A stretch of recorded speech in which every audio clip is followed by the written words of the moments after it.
Hello everyone, and welcome to day 5 and the last day of our 5-day art challenge where we're getting to know our watercolor art supplies. Today is all about paper, and I want to go over the different types of paper options that you have and how they can perform. So let's just dive right in. First, let's talk about color of paper. So watercolor paper can come in a few options when it comes to selecting the color of it. Normally you will find that your options are white or extreme white or bright white. And then you also have manufacturers that make things that are going to be more on the cream side. So right here on the screen, you can see that I have in this sketchbook watercolor paper that is more on the creamier side, and then this loose sheet is white. And the important thing to think about when you're looking at, say, sketchbooks or watercolor pads is, do you prefer your colors to be on a warmer, maybe muted side, or do you like very vibrant colors? Because in my experience, I find that when I'm using my bright white paper, the colors are very vibrant, where when I'm using, say, for example, this, even though they're vibrant colors, they're still a little bit on the warmer muted side than I would typically find in here. So let's see if I can find another.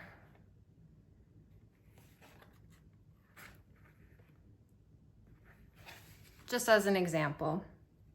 Next, let's discuss paper texture. So you have 3 options when it comes to watercolor paper and the texture of the surface. So there is cold press, hot press, and rough. I personally don't have any rough watercolor paper here to show you just how more textured that type of paper is, but I do have hot press and cold press. So this here is a hot press paper. And you will notice as I move it around, you don't see any texture on the surface. It's smooth to the touch. Different manufacturers have different types of paper textures. Some of them might be more, how do I word this? Like the way the paper is made. So if it's rolled out into paper or if it's pressed down can result in different types of textures. But this one here in my hand is just a basic, soft, smooth, hot press paper. This one here is cold press. And I hope it's picking up on the camera, but it has this nice little light textured effect. So when you're using your watercolors, you'll find that between the two, your paints interact a little differently. But don't worry, I'm going to show you the differences in a moment when we start playing with our paints and actually experimenting with our supplies. Watercolor paper also comes in different types of weights. So what that means is how thick the paper is. So this one here in my hand came from this watercolor paper pad by Stonehenge.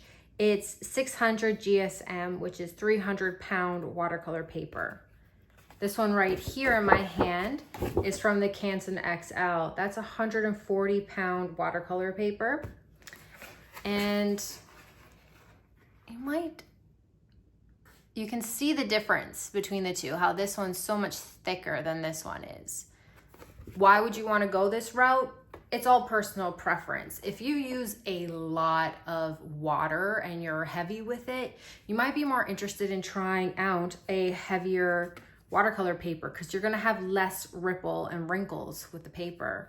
But if you're light with your hands and you do thin layering, there's nothing wrong with using the classic 140-pound paper because this stuff is awesome. I don't want to throw a lot of information at you guys because this really is a starter video to really get you introduced to your options. But I have one other thing that I want to go over when it comes to your watercolor paper, and that is what it's made with and its classification. So when you're first getting into watercolor paper, you don't need to start off fancy. Okay, you can do what's considered to be student grade watercolor paper, like the Canson XL right here. It's not made with 100% cotton, but it still produces amazing colors. And then you have brands like the Stonehenge here that is made with 100% cotton and is considered to be a artist grade watercolor paper. Basically what that means is it's the difference between the materials being used. So something like this could be made with a wood pulp or anything like that. And then here, again, it's going to be 100% cotton. It's all about how the paper absorbs your watercolor and the absorption of it. A lot of artists prefer 100% cotton just because of how the paper interacts with the paint and what they're capable of doing for doing heavy watercolor, color retention, and when it comes to longevity of it as well. So sometimes when you have a low-end watercolor paper, if it's too thin, it actually can start, I'm trying to describe the texture that you get, but it's kind of like the paper starts beading and then you can kind of flake off the paper and then it's really gross and has this disgusting texture. I don't have any of that paper to show you, like that kind of paper on hand, but there is a chance that if you do run into that kind of watercolor paper, you can still use it. You just need to be a little bit more careful with how many layers you put into it, how heavy you are, and things like that. But if you are looking to do art like student grade watercolor paper, I love the Canson XL. It's my go-to for doing little basic exercises and things like that because this paper performs amazingly. Now that I've gone over all that information and you might be thinking, let's actually start playing with our watercolor paper and comparing hot press to cold press, because I find that between the two, I love using them, but they do produce different texture. What I'm going to be using today is the warmer, creamier cold press watercolor paper and the bright white hot press paper here. I'm doing this because I want you guys to be able to see just the difference between the way the colors show up on each one and how the textures might vary between this type of texture of paper versus this one. What I've got with me to do that is some of my texture creating tools, bubble wrap, my trusty palette knife, my wax crayon, and some salts. So when you're doing these kind of experiments, you can go and be more of a clinical approach and have sections where you do everything and label it and write it down. Or you can just be super messy about it and throw it all down on it and see what happens. So that's what I'm gonna do.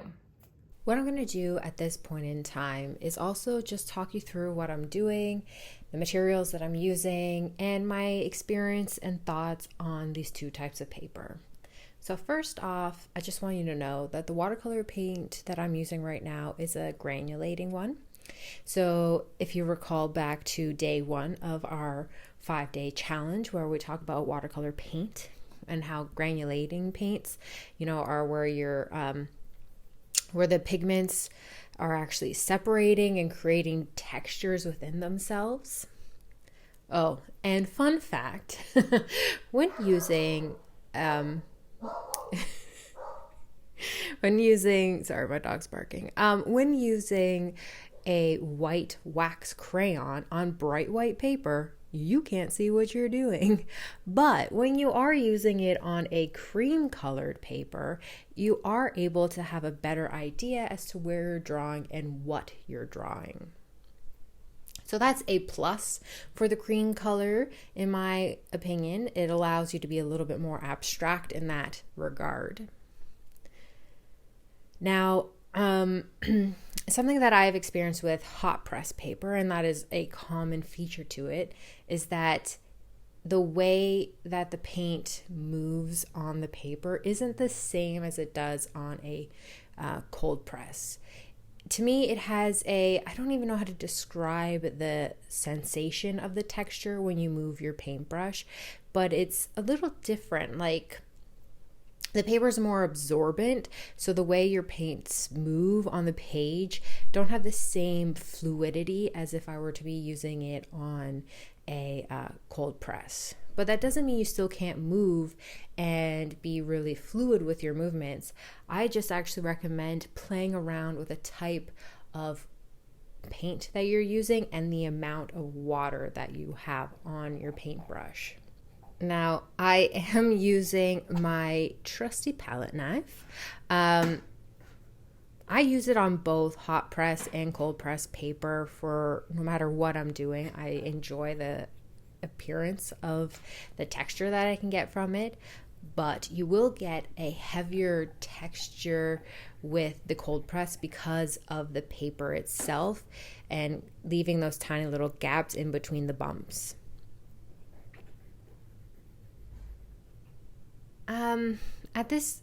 What I'm doing right now is just wetting the area down so you can see how that paint has already either absorbed into the paper or how it sits on top of it. In comparison to the cold press and the hot press, I find the hot press is more absorbent because it does dry faster, so you can still see a little bit of line work as to where the palette knife had been, where with the cold press, it blends out a little bit softer. Doesn't mean you can't have that same kind of effect as you do with your cold press on a hot press. It just might require a little bit more water and a little bit more finesse. And when I say finesse, I mean quick working, because you can get the same kind of soft blending when you wet down that area. You just need to work a little bit faster. With hot press paper, because it has a faster drying time, you just need to be a bit of a faster artist. And that's not always in everyone's style and preference. I'm about to apply the bubble wrap texture, but I wanted to let you guys know that when I do this, I let it dry by weighing it down a bit with a pad of paper. Now that this layer has had some time to dry and I've peeled off the bubble wrap, you can see the textures.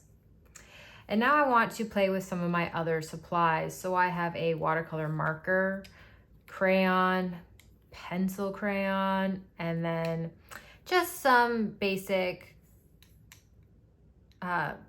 colored pencils, because as a mixed media artist, the way that my supplies interact with different paper textures can result in different appearances, and I wanted to show you guys that during my experimentation as well.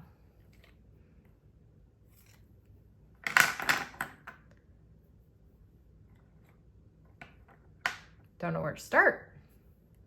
Oh, right, I grabbed the one marker that doesn't open that well. There we go. Not all paper is created equal, and the way our supplies react to them can also vary.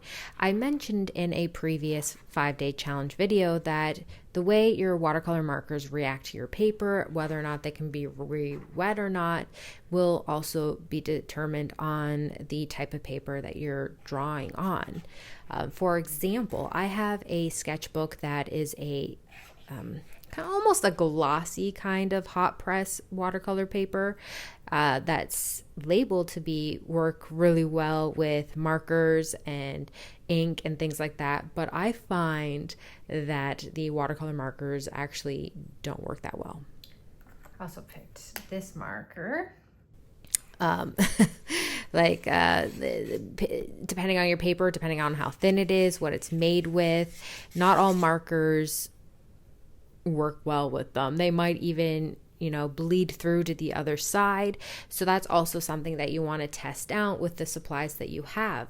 Because if you're working in a sketchbook, you might not want to use the page that's on the back of it, or you might find different supplies to use on that other side so you don't have double bleed through that affects your drawings. And I know I've mentioned this before in this video a couple of times about how hot press and cold press have different dry times, but you can actually see that when I'm drawing here with this watercolor crayon, because some of the areas on the cold press paper weren't completely dry yet. So the crayon materials got wet and made it so that they were a little bit smoother, wetter when I was drawing those little shapes. And I'll admit, as future Leah, I noticed I made a mistake where I drew with my watercolor pencil, but I did not wet it down to show you how the different textured paper results in different kinds of intensity for the materials that crayon is being drawn with, because you can see it with the actual crayon, but not with the pencil crayon. Let's take a quick look and see the differences between the two. So with the hot press, you can clearly see that the drawing tools that I use are smoother on the surface, where with the cold press paper, you do get some texture when you lay them down. And when I did the bubble wrap, it was very light in producing texture, where here it's a lot heavier and more noticeable with the dots that I was able to get, as well as the way that the paint just blooms out and dries is very different between the two. I want you guys to have fun when you're experimenting with your watercolor paper and getting to know what its capabilities are. If you have any comments or questions, leave them in the comment section below, and I'll do my best to get back to you as soon as possible. I want to say thank you to everyone that has partaken? You know what, let's reword that. I want to thank everyone that has taken part in this 5-day watercolor challenge. Those of you who have been doing it with me for the last 5 days, and those of you in the future who are coming across these videos for the first time. Thank you so much. I hope you enjoy this journey that you're on with exploring watercolors and seeing what you can do with them. Now, before I sign off and say goodbye for this series, I want to just let you all know that if you are new to my channel, if you're interested in healing with art and doing anything that involves creativity, that brings peace into your day, that's what I'm about here. So hit that subscribe button. You'll find that there are videos talking about using art for healing, product reviews, and fun little tutorials every once in a while that will pop up to give you activities that you can do during your time. So right now, I want you guys to just take a deep breath in, and as we're breathing in, think of something positive. Bring in a positive mindset. And when you push out all your air, push out any negativity that you may be holding on to, and shake out your limbs. Bring in today's affirmation that you have and take a deep breath in again. And release any negativity. All right, everyone. Thank you so much. And until next time, stay magical.